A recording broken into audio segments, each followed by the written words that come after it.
It was January 1779. Two ships, HMS Resolution and HMS Discovery, dropped anchor in the calm waters of Kealakekua Bay, Hawaii. For months, the men had endured storms and starvation. Now, they gazed in wonder at a land of palm groves, rich soil, and warm smiles. To the crew, it was salvation. To the Hawaiians, it was something more. Some believed Captain James Cook was Lono, a god of peace and fertility, returned during their sacred festival. The sailors feasted, bartered, and rested. Yet beneath the joy lay tension, for misunderstandings were inevitable between two worlds so different. As days passed, the relationship frayed. The demands of 100 sailors strained the island's resources. Disputes broke out, over trade, over women, over respect. When a sailor struck a Hawaiian over a misunderstanding, the crowd turned restless. Cook tried to keep peace, but anger smoldered like embers beneath dry leaves. Then came the thefts, knives, tools, and finally, most dangerously, a longboat vanished. James Cook was a man of discipline. Order, to him, meant survival. When the longboat disappeared, he made a fateful choice. He would seize Kalaniʻōpuʻu, the ruling chief, and hold him hostage until the boat was returned. To Cook, it was a tactic he had used before in the Pacific.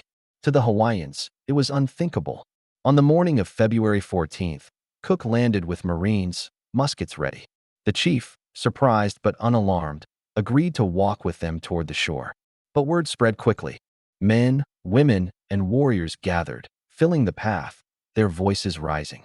By the time Cook reached the beach, hundreds, then thousands, surrounded them.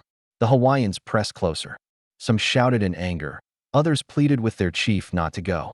The air was thick with fear, like a storm about to break. Then a shot rang out, fired not by Cook, but by a frightened Marine. A Hawaiian fell dead. The beach exploded in chaos. As the crowd surged, Cook turned to order his men back to the boats. But a warrior struck him from behind with a club. He fell to one knee, musket slipping from his hands. A spear thrust into his chest. Another blow to the head. Cook staggered toward the surf, desperate to reach his ships. Muskets cracked, smoke filled the air, screams echoed. Cook was struck again and again until he collapsed in the shallows. There, in the foaming surf of Kealakekua Bay, the greatest navigator of the age was cut down. The crew fired volley after volley, driving the islanders back, but Cook's body was carried away. The beach was stained with blood, Hawaiian and English alike. In the days that followed, grief consumed the sailors. They had lost not only their captain, but the figure who had led them through storms, ice, and uncharted seas. Hawaiians, too, mourned. To them, Cook was no longer a god, but a man, one who had trespassed, yet who deserved honor in death. According to their customs, parts of his body were preserved, others returned in solemn ceremony. The Resolution and Discovery left Hawaii without their captain. They carried charts of the Pacific, maps that would reshape the world, and a crew forever haunted by the black sand of Kealakekua Bay. For some, Cook was a hero of discovery. For others, he was a symbol of intrusion. But on that shore, all such debates faded before the truth. Even the greatest of explorers was mortal. The death of Captain James Cook was more than the end of a man.